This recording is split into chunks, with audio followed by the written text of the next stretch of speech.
poder reunirnos como iglesia tiene que verse más allá del concepto de venir a cantar o de venir a escuchar una palabra, en algunos casos de venir a poder pagar la deuda que entendemos que en la semana generamos, y con la visita a la iglesia usted entiende que ha pagado su deuda. Tenemos que ver la iglesia más allá de tranquilizar nuestra conciencia a través de acciones que en un momento se le llamaría, como quien dice, religiosas, sino que ese ambiente de familia donde nosotros podamos abrazarnos y ver el rostro, ver la felicidad, ver lo que está produciendo la verdad del Evangelio en tu vida, esa contentura, esa paz que va más allá de sobre todo entendimiento. Entonces, todo eso es como nosotros vemos la iglesia. Por si ustedes creen que, por si alguno llega a pensar que estamos valorando el programa, valorando aquellas cosas que se hacen desde la plataforma, aunque no dejan de ser importantes, es más importante verte la cara, es más importante saber que estás aquí, es más importante saber cómo te ha ido, saber cómo te fue en la semana, poder darte un abrazo. Y aunque no lo logre hacer con todo el mundo, ejercítese en eso. Aquella persona que no vea, ponga en práctica y des un abrazo, extrañe a las personas. A veces nosotros acostumbramos a extrañar a los familiares, pero como iglesia a veces no nos extrañamos los unos a los otros. Aprendamos a extrañarnos, a que verdaderamente tú me importas. Y eso es necesario que como iglesia cada vez más se pueda incentivar. La Biblia dice en el libro de los Hechos que cuando llegó el Pentecostés, estaban juntos y unánimes. A veces como iglesias estamos juntos, pero no estamos unánimes. Y la unanimidad se da cuando nosotros podemos entrar en comunión con los santos, los unos con los otros. Y para nosotros entendemos, saben que en la fiesta el bizcocho como que es lo que da el motivo de la celebración. Para nosotros ese es el bizcocho. Que podamos entrelazar los lazos, que podamos conocer, que esta semilla pueda ir más allá de la primera generación, sino que sea un evangelio que cale a la segunda, tercera y cuarta generación. A veces es triste que creamos en maldiciones generacionales, pensando en un momento en el pacto donde decía que Dios visitaba la generación de la primera, segunda y tercera generación. Nos aferramos a esa declaración. Y porque sí creemos que Dios puede visitar la maldad, puede visitar nuestra generación, ¿por qué no podemos creer que la bendición de Dios también puede visitar nuestra generación? Es necesario que esta verdad pueda calar más allá de simplemente lo que tú crees, sino que tú puedas transmitírselo a otro. Hoy me veo un aprieto, quisiera saludar a todo el mundo, pero wow, no sé ni siquiera qué hacer. Tengo personas que me han sorprendido en esta noche, pero a los que por lo menos no le he dado un abrazo, que por lo menos voy a tratar de saludarlo desde aquí. Y es que nos sentimos bien que estés aquí, te lo he dicho muchas veces. Tenemos a Nicauri, no sé quién es Nicauri. Ay, sí. Bueno, a ella sí. Waidel también te saludé ahorita, de verdad que sí. No memoricé tu nombre, pero sí, nos sentimos contentos. Tenemos a Claribel, que vino también con Ángel. Allá atrás tenemos unas niñas que vinieron con Santa Germán y Lady. Gracias por estar con nosotros. Tenemos a Valerie, que es conocida entre nosotros, pero primera vez que nos visita. Gracias, Valerie. Para nosotros también nos llena de gozo. Tengo a Ronnie, que vino con Abraham, ¿verdad? Ronnie, gracias por estar con nosotros. Y tengo te saludé, Kevin, fue un placer, gracias. Vino con Katy y Reinaldo. Ustedes son amados entre nosotros. Y me falta alguien, bueno. Es que la presión de no dejar a nadie afuera a veces, pero sí tengo a la familia Martenova, que como la familia Martenova son parte, quiero saludar de manera personal. Christopher, gracias por estar con nosotros, como él no es ni Marte ni Nova, pero anda que Shalom, gracias, tiene un nombre muy hermoso, que en la Biblia tiene un significado hermoso. La novia de Domingo también, gracias por... Así que Pues mami, saludo Juan Carlos ahorita. Bueno, en fin, también tengo a Salma. No lo tengo aquí anotado, pero ese sí lo guardé, que anda con Junior. Y si me faltó alguien, señores, le pido perdón. No fue mi intención. Así que pónganse sobre sus pies, busquen en sus Biblias en el libro de Mateo, capítulo 13.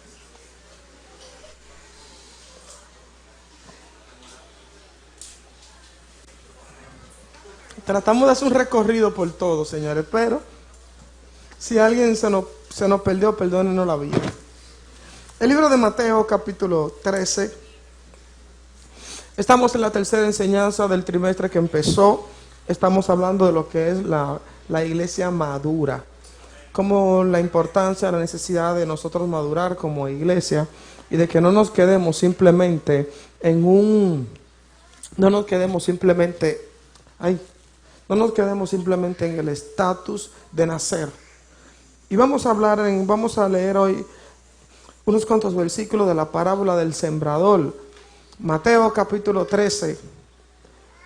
Creo que lo tenemos en pantalla el texto. Mateo 13 del verso 4 en adelante. Leemos. Y mientras sembraba, el contexto dice, el sembrador salió a sembrar. Y dice, y mientras sembraba, parte de la semilla cayó junto al camino. Y vinieron las aves y la comieron. Parte cayó en pedregales, donde no había mucha tierra. Y brotó pronto, porque no tenía profundidad de tierra. Pero salido el sol se quemó, y porque no tenía raíz se secó. Y parte cayó entre espinos, y los espinos crecieron y la ahogaron. Pero parte cayó en buena tierra, y dio fruto, cual al 100, cual al 60 y cual al 30 por uno. Padre, gracias por las escrituras que tú nos has dejado como manual para poder producir la dirección necesaria acerca de la edificación que nosotros como iglesia tenemos que caminar. Señor, gracias. Te pedimos, Señor, que tú nos ayude a poder, a poder implementar esta palabra en nuestras vidas. Para que esta palabra, si es necesario que nos confronte, pero que pueda producir conforme a la naturaleza de la semilla de esta palabra. Padre, en el nombre de Cristo, amén. Pueden sentarse.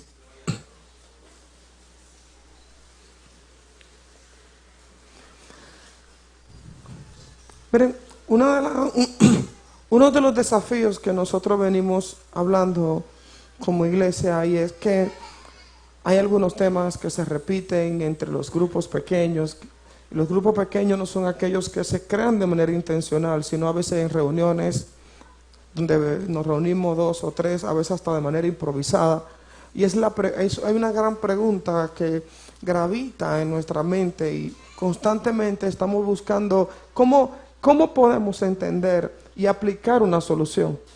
Y es que a veces, así como utilicé esta parábola de la semilla, que la semilla cayó en diferente terreno, ¿cómo nosotros vamos a lograr que la semilla pueda producir conforme al fruto o la naturaleza que ella misma tiene? ¿Qué vamos a hacer para que la semilla del Evangelio en un momento nosotros podamos darle el valor y poder nosotros como terreno germinar ese árbol que nace como una mata, luego se convierte en todo un árbol que genera fruto y luego estos frutos se convierte en un bosque? ¿Cómo nosotros podemos pasar más allá de esas cosas? Este trimestre que nosotros venimos hablando acerca de la iglesia madura, tiene que poner en nosotros una demanda de que no simplemente nosotros tenemos que nacer de nuevo y punto. Por mucho tiempo a veces nosotros como iglesia entendimos que la salvación era simplemente el objetivo que nosotros teníamos que perseguir. Y perseguíamos la salvación y la perseguíamos, y más que una persecución hacia ella, se convertía como en una peregrinación que nosotros durante toda una vida caminábamos a ver si algún día la lográbamos. Incluso a muchos de nosotros se nos preguntaba, ¿tú eres salvo? Y la respuesta que nosotros dábamos en el momento, solo Dios lo sabe. Esto llegó a generar en nosotros que como tú no entendías que tenía la salvación, entonces llegó el punto de que tú no podías crecer en ella, de que tú no podías madurar en ella. Entonces, al nosotros tener este ángulo acerca de la salvación, esto hizo que nosotros entonces no le diéramos importancia a la madurez del evangelio. ¿Por qué? Porque tú no vas a crecer en algo que tú entiendes que no tienes. Tú no vas a madurar en algo que tú entiendes que estás persiguiendo.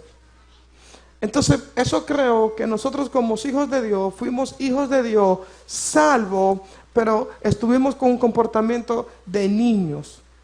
¿Por qué? Porque lo mejor de nosotros poder ver esta salvación es que nosotros podamos verla y asimilarla como la situación biológica de la vida.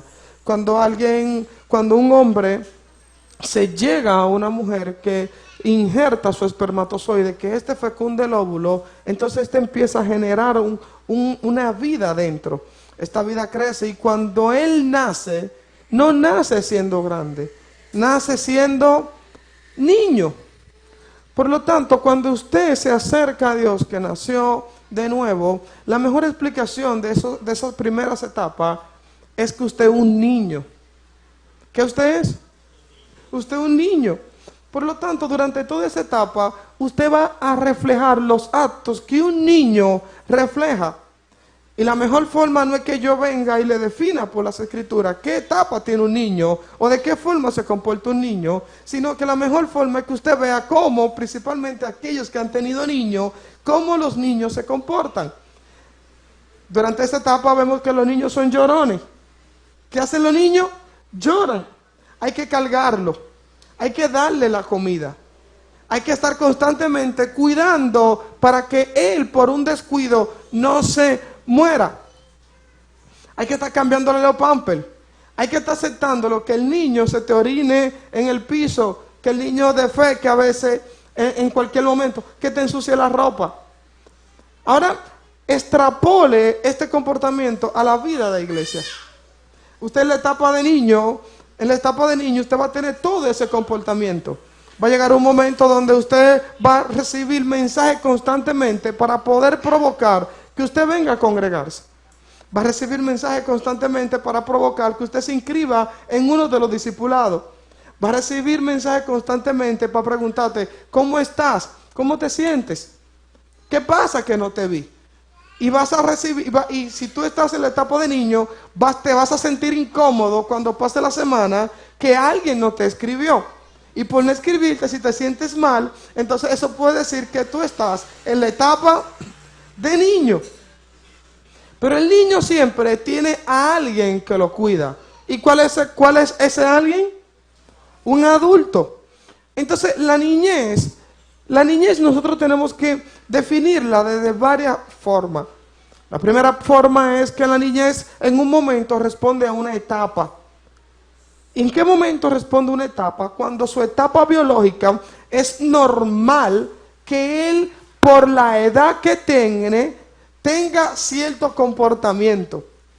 El niño, mientras es recién nacido, usted encuentra a cualquiera que le cambie el pamper. ¿Sí o no? Cualquiera quisiera sentirse, date el lujo. Ay, mira, pero él ensució el pamper. Ven, yo te lo cambio. Esto es cuando el niño responde a una etapa. Pero usted puede estar seguro que la cantidad de candidatos que usted recibe para ayudarlo a cambiar el pamper a un niño que está en una etapa de niñez no es la misma a un adulto que necesita que alguien le cambie el pamper. Ahí tú tienes que pagar para encontrar personas. ¿Por qué? Porque se entiende que por la edad que tiene no necesita que alguien le cambie el pamper.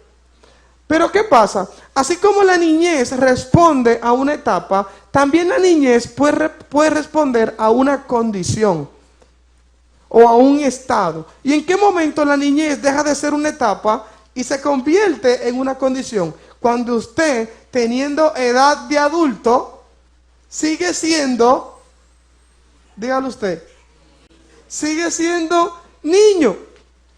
El problema que a veces nosotros tenemos como iglesia es que a veces nosotros relacionamos la madurez al tiempo. Y entendemos que alguien, porque tiene mucho tiempo congregándose, entonces entendemos que él es maduro. Y hay un ejemplo que nosotros hemos puesto muchísimas veces, y es que más que alguien que por el tiempo se entiende que es maduro, puede verse en el caso que hemos dicho varias veces, y vale la pena volver a repetir, de parecer el pueblo de Egipto, que duró 40 años en el desierto, dando vuelta. Pero el hecho de que duró 40 años en el desierto no quiso decir que ellos avanzaron. ¿Por qué? Porque estuvieron en constante movimiento, pero no hubo ningún avance en lo que ellos hacían el día a día. La segunda cosa que a veces nosotros relacionamos la madurez es con el movimiento o con el hacer que nosotros constantemente entendemos. Mucha gente que tiene tiempo en la congregación entiende que este año yo logré madurar porque ahora participé en todas las actividades. Siempre estuve disponible, siempre me congregué, nunca falté, porque ligamos madurez al hacer. Pero ¿cuántos de ustedes han tenido un niño que molesta mucho pero que no entiende? ¿Quién ha visto un niño como ese? Que rinde y no entiende. ¿Quién lo ha visto? Así usted puede relacionar a aquellas personas que en la congregación tienen mucho tiempo moviendo y no entendiendo nada. Como aquel niño que rinde, pero alguien quisiera, hay un adulto viendo lo que quisiera como ponerle un esto y decirle, párate. Pero como nosotros muchas veces relacionamos la madurez al movimiento, entonces eso produce que nosotros estemos llevando a las personas a moverse mucho, pero quizás a no producir nada. Una de las cosas que tiene la cultura es que la cultura nos invierte a nosotros lo que son los diseños. La cultura constantemente te dice que si el modelo de la familia va hacia la derecha, la cultura está tratando a través de la mentira como un ser que opera y piensa y dirige la forma en la que pensamos, es que tú tienes que ir a la derecha. Si el modelo de Dios dice derecha, la mentira dice que es izquierda. Si el modelo de Dios dice varón y hembra, ellos dicen que hay, Google dice que son 51, la ONU reconoce 112, Facebook reconoce 72 géneros. Si Dios dice varón y hembra, ellos dicen que son contrarios. ¿Por qué? Porque la cultura al final va a tratar de ir a lo contrario. Entonces la cultura dentro de lo que es la madurez nos ha invertido a nosotros todos los diseños. Y por ejemplo, la cultura nos enseña a nosotros que para nosotros ser, tenemos que hacer. Y después que hago mucho, entonces tengo. Y con lo que tengo, lo agrupo. Entonces le digo a la persona, mire lo que tengo. Y gracias a lo que tengo, entonces soy. Pero el modelo de la escritura no es así. El modelo de Dios no es así. El modelo de Dios es que tú primero eres. Luego que tú eres, entonces haces. Y luego que haces, entonces tienes. Pero primero eres. Este modelo invertido nos ha llevado a nosotros a tener mucha gente haciendo mucho sin ser nada. ¿Por qué? Porque hemos asociado el asunto de lo que es la madurez al movimiento constante.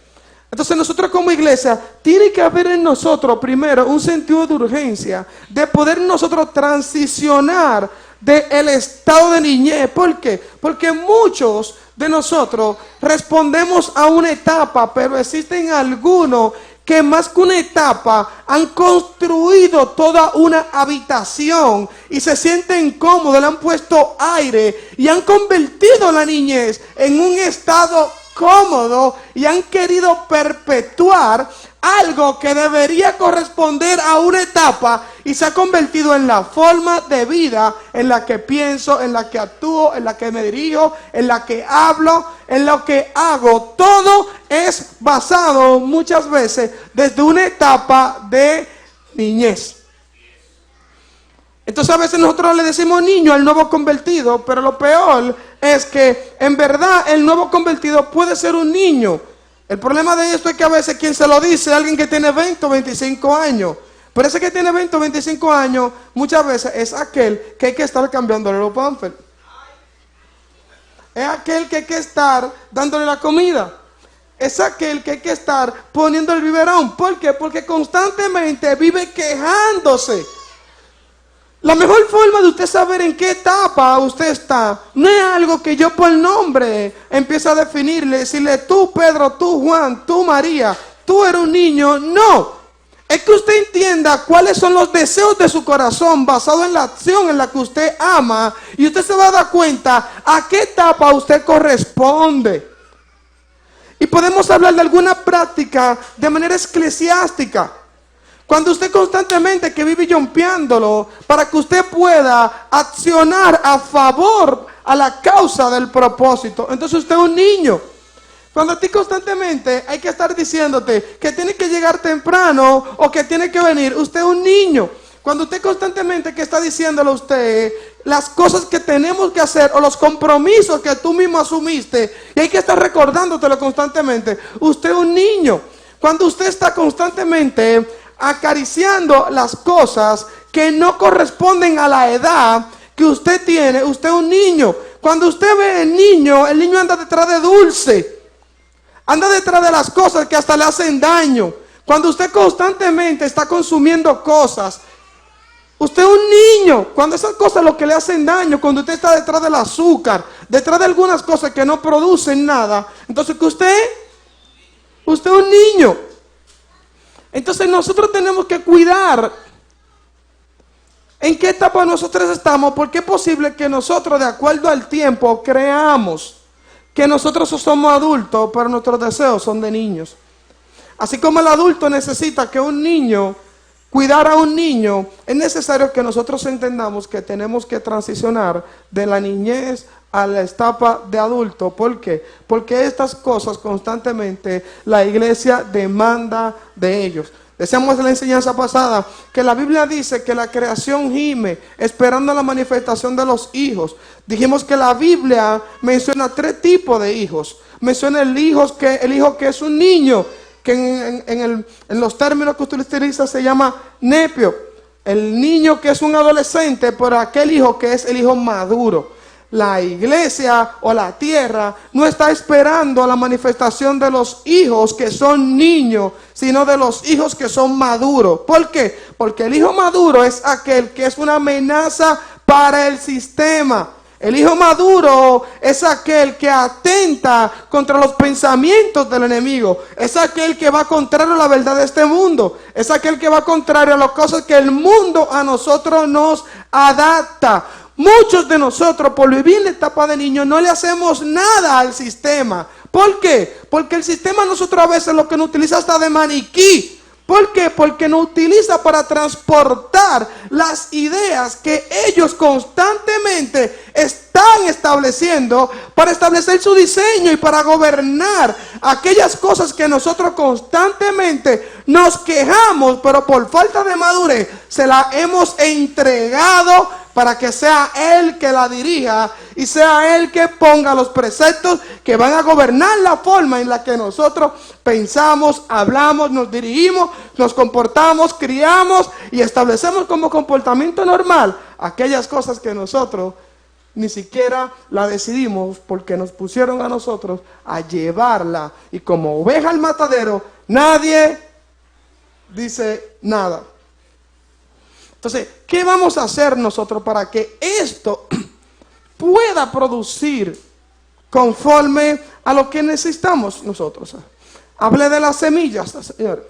Hablé de los terrenos. Y esto en nosotros puede producir lo que son los ecosistemas. Hemos sido muy enfáticos en hablar acerca de los ecosistemas. Y una de las cosas que venimos hablando esta semana es que el ecosistema es más importante a veces hasta que la misma semilla. Tú puedes agarrar una fresa, una semilla de fresa, y si la pusiste en un ecosistema incorrecto, el mismo ecosistema la va a matar. Hay muchas cosas de nuestras vidas, señores, que están en nosotros como niños porque encuentra un ecosistema donde encuentra apoyo, y eso hace que le dé vida. Hay muchas acciones que ustedes tienen que llevan a la muerte.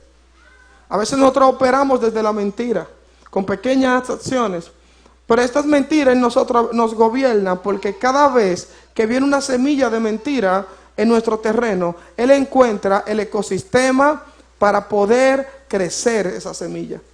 En el ecosistema existen lo que son los elementos funcionales, que son los ciclos de viento, la temperatura que se da, los ciclos de frío, cómo cambian las estaciones, el tipo de tierra. Todo eso son los elementos funcionales. Asimismo hay semillas que entran a nosotros y encuentran los elementos funcionales que hacen que esta semilla encuentre vida en nosotros y crezca. Cuando usted le da oportunidad a que una mentira, una pequeña mentira en una acción, encuentre el terreno disponible en usted, eso va a encontrar, eso va a crecer. Y va a encontrar un elemento funcional. Señores, existen dos equipos y lo repetimos constantemente. Está el equipo de la vida y el equipo de la muerte. El equipo de la vida opera desde la verdad. El equipo de la muerte opera desde la mentira. Y estos elementos funcionales constantemente en nuestra vida son identificados porque encuentran vida. ¿Por qué hay gustos que tú tienes que tú sabes que no van conforme al deseo de Dios? Porque hay un ecosistema que lo aplaude, que está en ti, que se lo permitiste, que permitiste que operara y permitiste, le diste tanto poder que quizás hoy eres esclavo de ella porque eso te gobierna. Cuando a ti te dicen que la verdad del evangelio conforma lo que tú eres, ¿producto de qué? ¿Producto de qué? De que encuentras verdades allá afuera que van formando tu ser. Y esas verdades vienen a través de cosas que vemos, a través de cosas que oímos, a través de cosas que leemos. Y eso va formando lo que nosotros somos. Y eso va dirigiendo nuestro comportamiento. Y va produciendo en nosotros un ser que está siendo construido, no conforme a la justicia y la verdad, que es el nuevo hombre, no, sino conforme al diseño que la mentira establece. La mentira trae muerte, señores. ¿De dónde viene la muerte? La mentira es lo que produce la muerte. Cuando ustedes de manera silente permiten que ciertas cosas se creen en su ecosistema.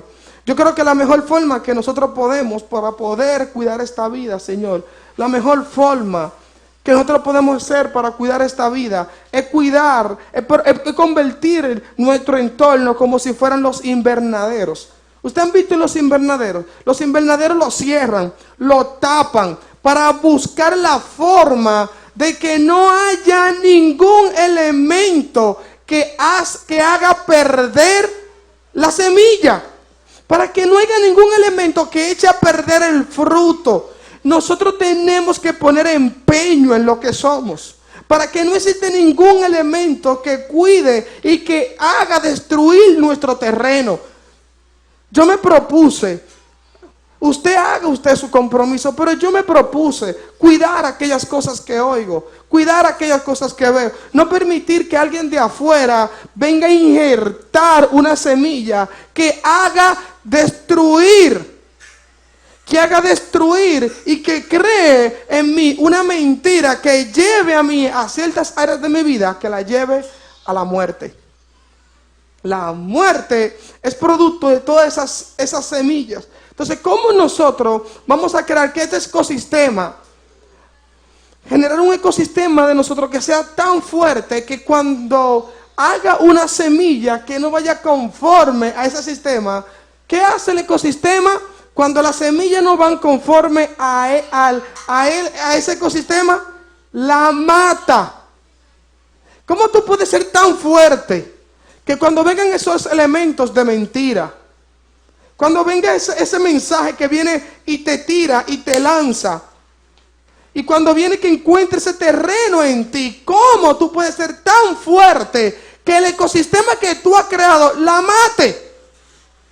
Parte del problema que nosotros tenemos, y eso que operamos desde la niñez, es que aquellas cosas que nos matan, en vez de que nuestro ecosistema la mate y elimine la semilla, lo que encuentra un lugar, una tierra fértil muchas veces, y crece y se reproduce. Y muchas veces nosotros no nos damos cuenta de esas cosas. Y tú te das cuenta cómo tu día a día, analiza tu día a día, en qué tú inviertes el tiempo, a qué cosas tú amas. Tú te profesionalizas no en las cosas que amas, sino en aquellas cosas que le dedicas tiempo y te ejercitas. Entonces, ¿en qué tú te ejercitas a diario? ¿A qué tú le dedicas el tiempo a diario? ¿Qué semilla te fecundó? ¿Cuál fue el fruto que se está generando? ¿Cuál es el fruto que se está generando en tu jardín? Nosotros nos gusta ser como Eva. Eva, cuando vio el gran problema de lo que pasó, Adán le pregunta a Dios, ¿dónde estabas tú? No le preguntó a Eva, no, ¿dónde estabas tú? Hay situaciones que a nosotros nos llegan y a nosotros nos encanta buscar secundario, buscar a quién echarle la culpa, a quién echarle la responsabilidad. Y vemos que a Adán le preguntaron, y Adán dijo que fue Eva, y Eva dijo que fue la serpiente. Desde el principio nadie quiere tomar la responsabilidad de sus consecuencias. Nosotros tenemos que accionar. ¿Por qué? Porque nosotros nos están preguntando hoy, ¿dónde estás tú? ¿Dónde estás tú? Nosotros tenemos que cuidarnos porque más que ¿dónde estás tú? La respuesta dijo, tuve miedo y me escondí. Nosotros hacemos la acción, vemos las consecuencias, tenemos miedo y terminamos haciendo ¿qué? Escondiéndonos. ¿Pero qué fue lo que produjo eso? ¿Qué fue lo que lo produjo? Lo produjo la semilla. La iglesia de Corintios es la iglesia que en la carta a los Corintios, yo le doy gracias a Dios a los problemas que en la Biblia se mencionan porque creo que fueron oportunidades que Dios permitió para nosotros para ver las soluciones que se debían de aplicar. La iglesia de Corintios habla de 3 tipos de hombre. Habla del hombre natural, el hombre carnal y el hombre espiritual. Ambos responden a una etapa. Y cada uno de nosotros, todo el que está aquí, en algún hombre de eso opera. Cuando utilizo la palabra hombre, no me refiero al hombre de sexo masculino, me refiero al hombre creado, que es varón y hembra. La Biblia habla del hombre natural. Este hombre natural, ¿cuál es? Aquella persona que no ha nacido de nuevo. Para este hombre que no ha nacido de nuevo, hay una sola solución. Y es que resucite. Que pase de muerte a vida. Contigo, si tú te encuentras, si tú estás en un estado de mortandad, yo no tengo mucho que decirte. Nada más que tú tienes que pasar de muerte a vida. A veces nosotros perdemos tiempo queriendo sanar a un muerto. Nosotros nos gusta perder tiempo sanando a un muerto. Ponle insulina, ponle suero. Está muerto. No hay medicamento que le funcione a un muerto. La primera cosa que hay que hacer con un muerto, ¿saben qué? Resucitarlo. Y el hombre natural, que es aquel que no ha nacido de nuevo, que no ha aceptado a Cristo, no vale la pena yo decirte cómo debes de comportarte, que si necesitas madurar, qué cosas no debes de hacer, qué cosas sí hacer, qué ropa debes de ponerte. Nada sirve. ¿Por qué? Porque lo primero que tú tienes que hacer, ¿qué es? Resucitar. Para que puedas pasar de muerte a vida. El segundo hombre que la Biblia menciona es el hombre carnal. Y el hombre carnal es igual, según las escrituras, al hombre que es niño. Primera de Corintios capítulo 3, el verso 1 y 2, dice, ¿acaso vosotros queréis que le hable como espirituales? Pero ustedes son carnales. Ustedes andan como niños en Cristo. En el contexto de Corintio, no en el de Gálatas, en el de Corintio, el hombre carnal es un hombre inmaduro y es un hombre que es niño. Y a mí me gusta mucho para definir la iglesia, la carta a los Corintios. ¿Por qué? Porque la carta a los Corintios es un relato completo de cómo una iglesia no debe de comportarse. Es el mejor relato. Y a mí me gusta mucho esto porque la iglesia de los Corintios tiene cierto comportamiento que nosotros hoy en día entendemos que las personas que se manejan de esa forma son maduros. Sin embargo, la iglesia de los Corintios, Pablo le dice, ustedes ni son maduros, ustedes son carnales y ustedes lo que andan buscando su beneficio propio. Y mire qué condiciones tiene la iglesia de los Corintios. Que Pablo a esta gente que tiene esta grande condición, Pablo le dice, ustedes son niños. Empezamos a decir, Primera de Corintios, el capítulo 1, Pablo dice, ustedes son santos. Dice a los santos que están en los Corintios. ¿Cómo le dice él? Santo. En los primeros versículos dice, entre ustedes me gozo porque tienen todos los dones. Tienen todos los dones. Primera de Corintios, el capítulo 12, dice, Pablo habla una descripción magistral de todos los dones que tiene la iglesia de Corintios. Sin embargo, en el capítulo 14, habla que ellos hablan en lengua. ¿Verdad? Y a estas personas, miren lo lindo que es. Nosotros hoy creemos que una persona que porque opere desde un don es maduro. Nosotros creemos porque alguien habla en lengua es maduro. Porque alguien profetiza es maduro. Porque a alguien Dios le revele alguna cosa de ciencia que esté pasando en un momento es maduro.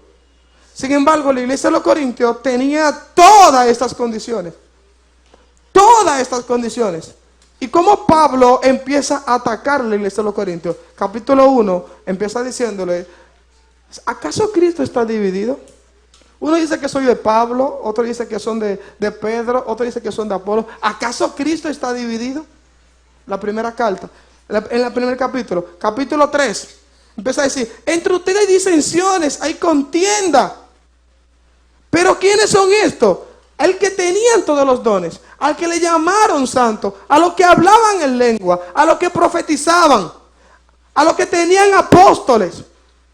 Sin embargo, disensión. Capítulo 8 de Corintios, Pablo tiene un problema con él y es que ellos empiezan a comer cosas que sabíamos que no era pecado, pero no le importaban al débil. Y es la primera vez que vemos a Pablo diciendo que el conocimiento envanece, porque destruía al débil. Tenía una gente que tenía el don, pero no sabía cómo usarlo. Y cuando tú tienes el don y no sabes cómo usarlo, en vez de edificar, lo contrario a edificar es destruir. Y la Biblia dice que el conocimiento envanece. La palabra envanecer, ahí en griego, es alguien que se infla. Pero tú un globo lo infla. Tú puedes inflar un globo de oxígeno, de helio, de agua. Pero lo que Pablo dice, que este hombre se envanece, lo que infla ese globo es orgullo. Es orgullo. Entonces Pablo dice que ese conocimiento, cuando no cuida a la persona, te llena de orgullo. Pero eran una persona que tenían todo. En el capítulo 11 de Corintios vemos que cuando están hablando acerca de la cena del Señor, unos se reunían para abastecer sus propias necesidades y seleccionaban al pobre del rico. Miren qué comportamiento tiene alguien que tiene todo, sin embargo es niño. ¿Cómo alguien de tener tanto, yo creo que no hay nada en la Biblia que hable tanto de amor como 1 Corintios capítulo 13. ¿Lo han visto? A esta gente que tienen todo eso, es que le dicen, ustedes no saben amar. Y por eso Pablo dice que incluso que es un texto que lo han utilizado para sacarlo de contexto, donde dice, si yo hablase lenguas angelicales y no tengo amor, de nada me sirve. Aunque Pablo no está diciendo que se hablan lenguas angelicales, pero él dice, si yo hablase. Dice, y no tengo amor. Hay que decirle a ellos, tú no amas, tú profetizas, tú hablas lenguas, tú tienes todos los dones, pero eres un niño. ¿Por qué? Porque los dones cuando llegan a tu vida no te dan madurez, te dan el poder para poder administrar o poder para poder edificar en cierta área, pero el uso correcto de él va a depender de la madurez que tú tengas. Por eso a veces tenemos personas hablando en lengua sin saber ni siquiera qué hacen. Incluso se ha desatado algo sumamente interesante y es el poder de que gente constantemente hable lengua más con un sentido de edificación que con el sentido de poder como darle como apertura a su orgullo. Y algo interesante, en el capítulo 14 de Corintios, Pablo cuando habla acerca de hablar en lengua, Pablo dice, yo prefiero hablar 5 palabras con entendimiento que 10,000 en lengua. Señores, mire qué comparación, 5 contra 10,000. 5. No estoy diciendo con esto que yo estoy diciendo que no estamos de acuerdo con el hablar en lengua. No, creemos en que esto funciona y que actualmente Dios opera de esta forma. Pero tenemos que darle el uso que la misma Biblia lo dice. Porque dice 5 palabras con entendimiento que 10,000. Que 10,000. Entonces vemos cómo la iglesia de Corinto, que es el mejor ejemplo. ¿Cómo vemos la iglesia de Corinto, que es el mejor ejemplo? Sin embargo, aunque lo tenían todo, eran niños. El tercer hombre es el hombre espiritual. El hombre espiritual es lo que la Biblia lo conecta con el hombre maduro.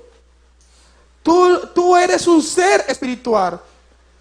Pero cuando la Biblia te llama que tú eres un hombre espiritual, es cuando tú tienes madurez. Porque entonces el hombre espiritual entiende las cosas del espíritu. Y las cosas del espíritu a ti te enseñan muchas. Hay muchas cosas que podemos hablar que son evidencia de que estamos operando desde la madurez. Principalmente cuando tú cuidas al débil. Segundo, cuando tú lo que haces es que edifica. Tercero, cuando tú lo que haces no busca el bien propio. Y cuarto, cuando tú lo que haces no es porque sea bueno o porque sea malo. Es porque no vaya conforme al diseño de este siglo. La iglesia necesita madurar, porque el hombre maduro es aquel que puede disfrutar de aquellas cosas que Dios a nosotros nos ha entregado como heredero.